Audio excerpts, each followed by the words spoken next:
नमस्कार, जय हिंद, वंदे मातरम। दोस्तों, मैं दीपक वशिष्ठ आप सभी का स्वागत करता हूँ क्लास 11 मैथमेटिक्स के फर्स्ट चैप्टर के साथ, दैट इज सेट थ्योरी, समुच्चय सिद्धांत। बहुत ही बेहतरीन चैप्टर है। अगर आपने इसको अच्छे से स्टडी कर लिया तो आने वाला chapter number 2 relation and function आपके लिए आसान हो जाएगा। And probability, permutation combination, probability, ये चैप्टर भी बहुत अच्छे से आप कर पाएंगे अगर आपको सेट थ्योरी आती है। ओके, तो ये बेसिक है, बिल्कुल आपको मजा आ जाएगा। ध्यान से सुनना है, नाम सुन के कई चीजें आप खुद बता दोगे। फॉर एग्जाम्पल, सेट सुन के आपके दिमाग में क्या आता है? सेट सुन के मेरे दिमाग में आता है सोफा सेट। भाई एक सोफा सेट मुझे दे दो ताकि मैं बैठ जाऊं, खड़े खड़े पड़ा रहा हूं, सोफा सेट। या फिर कुछ लोगों के दिमाग में इसी समय ज्वेलरी सेट चल रहा होगा, ज्वेलरी सेट। तो जैसे सोफा सेट कहा जाएगा तो आपके दिमाग में कुछ कुर्सियां, चेयर्स, ज्वेलरी सेट, कोई गले में पहनने वाला कान, जो भी आप लोग समझ सकें। तो set is a well defined thing.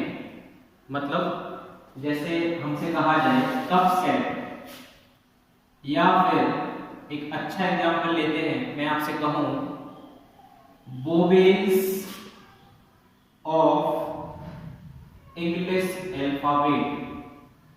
मैंने आपसे कहा वोवेल्स ऑफ इंग्लिश अल्फाबेट, तो आपके दिमाग में कहीं ना कहीं small A, small E, I, O and U चल रहा होगा। ओके, सो फ्रेंड्स, सबसे पहले डिफाइन कर लेते हैं सेट को।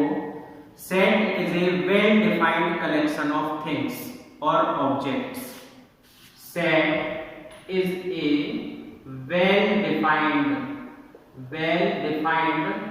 Collection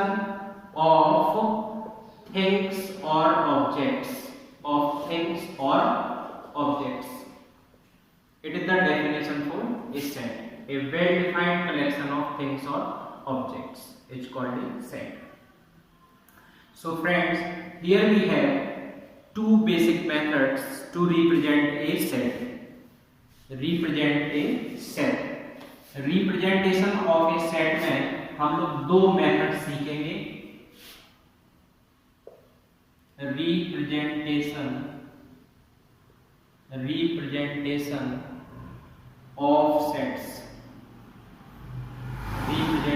of sets। तो किसी भी सेट को रिप्रेजेंट करने के लिए हम लोग capital letter A, B, X ये सब यूज कर लेते हैं। और इसके एलिमेंट्स को, जैसे अभी एलिमेंट थे ए, ई, ओ, इसके एलिमेंट्स को कर्ली ब्रैकेट के अंदर और कॉमा से सेपरेट करके लिखा जाता है। रिप्रेजेंटेशन ऑफ सेट्स में कर्ली ब्रैकेट्स के अंदर कॉमा से सेपरेट करके लिखा जाता है। तो इस मेथड को हम लोग कहेंगे रोस्टर मेथड। जी हाँ दोस्तों, पूरा चार्ट बन गया। रोस्टर चार्ट कहाँ देखा है आपने? रोस्टर रेलवे स्टेशनों में लगा रहता है। रोस्टर का मतलब है चार्ट। चार्ट में एक एक चीज, एक एक एलिमेंट लिखना पड़ रहा है। So this method of representing a set is called a roster method.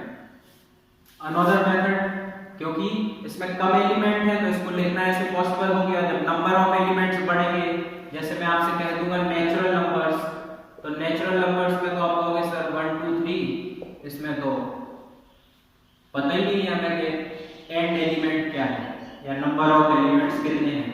तो ऐसे सेट्स को रिप्रेजेंट करने के लिए फिर एक दूसरा मेथड है। मेथड का नाम है सेट बिल्डर मेथड। आप लोग जरूर ये हेडिंग्स लिख लें, इन पे सीधे सीधे क्वेश्चन, एक एक एक्सरसाइज आपको दी गई है। Represent the given set in set builder method, represent the given set in roster form और रोस्टर मेथड, ये सभी क्वेश्चन आपको मिल जाएंगे। सेट बिल्डर मेथड में हम लोग एक कोई कॉमन प्रॉपर्टी चूज कर लेते हैं। Common property that common property may be of being a natural number, of being an even number, a prime number, or any property. Here the property is to be Bobel, and the method to represent each kind of sets is x such that x is element of English alphabet Bobel। मतलब x such that x इस प्रकार है, such that इसको पढ़ेंगे ratio जैसे sign को, such that इस प्रकार है, x is a element of, ये जो साइन है एप्सिलॉन का साइन है, एप्सिलॉन का साइन है, इसको आप लोग ध्यान रखें, और ये रिप्रेजेंट करता है एलिमेंट ऑफ, इसको पढ़ा जाएगा element of, x is element of English alphabet Bobel, या s such that x is a Bobel of English alphabet। Language आपकी खुद की है, आपको समझ आनी चाहिए। वो लिखा था x such that x is element of English alphabet Bobel, और ये लिखा है x such that x is a Bobel of English alphabet। तो इसमें पूरी लैंग्वेज लिखी है, उसमें सिंबल को यूज किया गया है। ओके, सो एक ही सेट मैंने आपको रिप्रेजेंट करके बताया है, वो है set of Bobels, that is A-E-I-O-U in roster form, comma से सेपरेट करके ऐसे लिखना है, इन सेट बिल्डर फॉर्म केवल उसकी common property x such that x is a Bobel of English alphabet। Okay, आप लोग करेंगे एक क्वेश्चन, चलिए बनाइए। Write in the roster form x, write in the roster form. जब रोस्टर फॉर्म में पूछेंगे तो क्वेश्चन गिवन होगा सेट बिल्डर में, x such that x is a prime number less than 10। Okay, ये लिखा है आपका कौन से में, सेट बिल्डर मेथड में। एक कॉमन प्रॉपर्टी लिखी है सभी एलिमेंट्स की, x such that x is a prime number less than 10। x इस प्रकार है कि x 10 से छोटा एक प्राइम नंबर है, और इसको रोस्टर फॉर्म में लिखना है। इसी सेट गिवन सेट को हमें रोस्टर फॉर्म में लिखना है, तो in roster form this will become less than 10 prime number 2 3 5 7 and कुछ नहीं, लेस देन 10, ये आपका आंसर हो जाएगा 2 3 5 7। 2 is the first prime number and only even number which is prime। 2 3 5 and 7 is the answer roster form for this question, x such that x is a prime number less than 10। तो आप लोग ये करिए, इस पे पहली दो exercise हैं, फर्स्ट एंड सेकंड। ऐसे ऐसे क्वेश्चन हैं, जैसे कि एक गिवन होगा आपको, late a is equal to abc, उसमें पूछेंगे रिप्रेजेंट करिए, तो ऐसा लिखा जाएगा x, a is element of a, so b is element of a and c is also element of a, but for d is not element of a, is not element के sign के लिए इसी को cut करना है। तो ऐसे छोटे छोटे क्वेश्चन आपको मिल जाएंगे, मैंने आपको बता दिया कि इसको पढ़ा जाता है एलिमेंट ऑफ। ओके, याद रखिएगा, बढ़िया कॉन्सेप्ट है, रोस्टर फॉर्म और सेट बिल्डर मेथड में रिप्रेजेंट करना। ओके, ये बात समझ में आ गई है, तो अब आगे बढ़ते हैं हम लोग क्लासिफिकेशन ऑफ सेट्स, या सेट्स का वर्गीकरण करते हैं, कितने प्रकार के सेट्स होते हैं उनके बारे में वन बाय वन जानते हैं। ओके, ठीक है, तो सबसे पहले आप लोग ये बताइए, किसी सेट में number of elements maximum minimum कितने हो सकते हैं, ये बताइए पहले। Minimum minimum number of elements in a set. The number of elements may be 0. जैसे मैं आपसे कह दूं गधे के सिर पे सींग होते हैं नहीं होते हैं। डिफाइंड है बिल्कुल। अरे मैथ में डिफाइन कर ही दे रहा। A number which is greater than 5 but less than 3. A number which is greater than 5 but less than 3. Less than 3 क्या होगा? 2, 1 नेचुरल नंबर की बात कर रहे हैं केवल। और greater than 5 क्या होगा? 6, 7 ये सब। तो इनमें कुछ कॉमन है? इनमें कुछ भी कॉमन नहीं है। Then this set has 0 elements. Number of elements in the set x such that x is greater than 5 and x is less than 3. This set is a set in which number of elements is 0. So the name of this set will become a null set or a void set or an empty set. Okay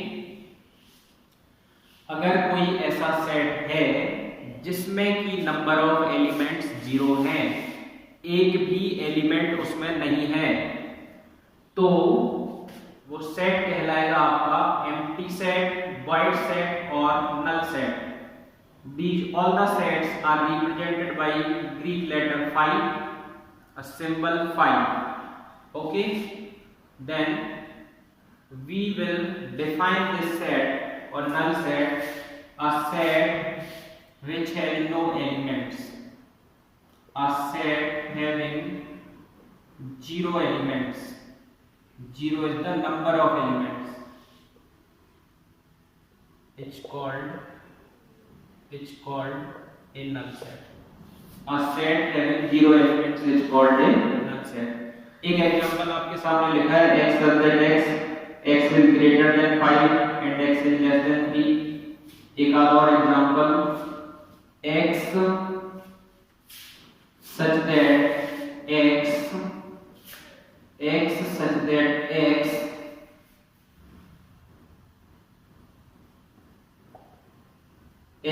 square is negative. X is element of real numbers. X such that x square is negative and x is element of real numbers. बताइए आप लोग, क्या कोई ऐसा real number है आपकी नजर में x is element of real number कि उसका स्क्वायर नेगेटिव हो जाए? डेफिनेशन ही यही है रियल नंबर की। A number whose square is positive is called a real number. एक नंबर जिसका स्क्वायर पॉजिटिव हो वो कहलाता है रियल नंबर। और यहाँ पे लिखा है square is negative, the condition is contradictory, there is no element, number of elements are 0, number of elements for x to be real are 0. Okay, then this set also an empty set. Okay, ध्यान रखिए empty set हो गया, number of element 0 हो गए। एक दो मैंने example बताए, एक दो आप लोगों को भी मिलेंगे, बुक से सॉल्व करिएगा, एनसीईआरटी फॉलो करिए पहले। अब एम्प्टी सेट या नंबर ऑफ एलिमेंट 0 होने के बाद एक ऐसा भी सेट हो सकता है जिसमें नंबर ऑफ एलिमेंट्स 1 हो। हाँ, जैसे भारत की महिला राष्ट्रपति, भारत की महिला सुरक्षा मंत्री निर्मला सीतारमण जी, और भी कई ऐसे एग्जाम्पल, जैसे प्रधानमंत्री में भी महिलाओं में श्रीमती इंदिरा गांधी जी एकमात्र ऐसी महिला है जो कि भारत की प्रधानमंत्री रही। तो प्यारे बच्चों, कई ऐसे सेट हम लोग डिफाइन कर सकते हैं जिनमें number of elements is only 1, केवल एक ही एलिमेंट जिनमें होगा। जैसे मैं आपसे कह दूं, a number which is less than 5 but greater than 3. A natural number which is less than 5 is 4 and greater than 3 is also 4. Hence our answer will be, for x to be element of natural number, our answer will be only 4. There will be only one element, that is 4. And these kind of sets are called singleton sets. Okay, सबसे पहले हुआ आपका empty set. A set which have no elements is called an empty set. Singleton set, a set which has only one element, केवल एक ही element हो, वो कहलाएगा आपका सिंगलटन सेट. कई एग्जाम्पल बन सकते हैं, आप लोग बनाते रहना, बुक से सॉल्व करना. कोई डाउट आता है तो जरूर पूछना. ओके, अब ऐसे तो गिनते जाएंगे नंबर ऑफ एलिमेंट्स 2 3 4. तो फिर सिंगलटन के बाद सीधा इन्होंने बनाया एक फाइनाइट सेट कह दिया, जिसमें नंबर ऑफ एलिमेंट्स को काउंट कर सकते हो. और नेक्स्ट इनफाइनाइट सेट बोल दिया, जिसमें कि हम लोग नंबर ऑफ एलिमेंट्स को काउंट नहीं कर सकते हैं. जैसे for example the set of natural numbers. The set of natural numbers is an example of infinite set, and the set of values is an example of finite set, or this is also an example of finite set. Empty set is also an example of a finite set, क्योंकि इसमें निश्चित हो जाता है कि उसमें कोई भी एलिमेंट नहीं है. सो फाइनाइट सेट का एक एग्जांपल ये भी है, सिंगलटन का तो है ही है. इनफाइनाइट सेट वो कहलाएंगे जिनमें नंबर ऑफ एलिमेंट्स को डिफाइन नहीं किया जा सका है, जिसमें नंबर ऑफ एलिमेंट्स को डिफाइन नहीं किया जा सकता है. जैसे कि ऑल रेशनल नंबर्स, आप लिखते जाएंगे p/q फॉर्म खत्म नहीं होगा. और कई सारे बहुत सारे रेशनल नंबर्स आप लोग लिख देंगे. तो इनफाइनाइट सेट उसको कहेंगे जिसके नंबर ऑफ एलिमेंट्स को काउंट ना किया जा सके. तो ये बेसिक क्लासिफिकेशन है. इसमें एक और आपको बुक में मिल जाएगा, दैट इज इक्वल सेट्स.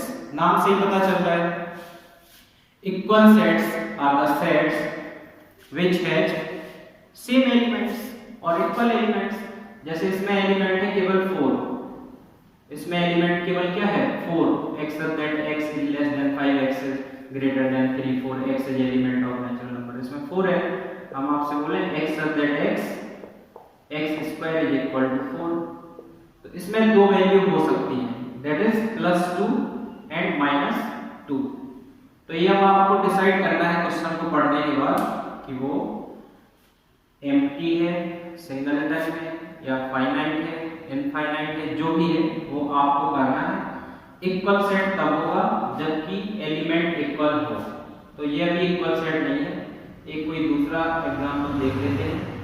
जैसे कोई ए सेट है जिसमें 2 4 6 ये एलिमेंट है, दूसरा बी सेट है इसमें 6 4 2 है. तो ये दोनों इक्वल सेट हो जाएंगे. ओके,